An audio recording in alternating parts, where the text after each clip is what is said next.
It's their first time working with real patients, and while they're understandably a little nervous, they're feeling excited as well. It's just really nice to be practicing everything all semester and then having an actual patient, rather than our peers, to come in and actually do it.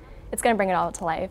First-year UBC Okanagan nursing students put their theory to practice recently when they stepped out of the classroom and into a living lab. Working with volunteer patients, the students conducted head-to-toe health assessments, applying the skills they've learned during their first term.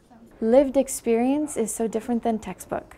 And so the students have read all about it, they've heard the theory, they've practiced on each other who are healthy young adults, but to do it on somebody who has lived either, let's say, COPD or has diabetes or has had these challenges, they're hearing about the illness from a completely different perspective. Your heart's sounding lovely, just as it should be. So next I'm going to, it's what we call auscultate, or listen to, with my stethoscope, to different parts of your lungs. So I'm going to do 6 points, and it's just going to listen to the different areas, okay? For first-year nursing student Matt Brown, the opportunity to practice on a real patient helped lessen the gap between school and being in a real clinical setting. Teachers and clinicians and students always try and that to make it as realistic as you can in a school setting, in a lab setting. But there's just no way to really make it a real-world experience like the hospital. But the living lab, the way that they do it here at UBCO is just, it's brilliant. The Living Lab started about 4 years ago with a small number of faculty volunteers. It then grew from there with family and friends of faculty members wanting to volunteer.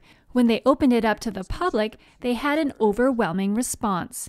I've definitely had my fair share of hospital stays, so I know how important nurses can be, and I got a huge new respect for them after my stays in the hospital. So yeah, anyway, I can kind of give back. It's cool. My daughter went through this program about 6 years ago before volunteers were here, and so I know what it was like when she would come home and be almost practicing on us at home. And so this gives them an opportunity to deal with somebody other than somebody that they know. Without the volunteers, this week wouldn't happen, and we had such an outpouring of support from the community. It was just really heartwarming for Maggie and I running the labs here.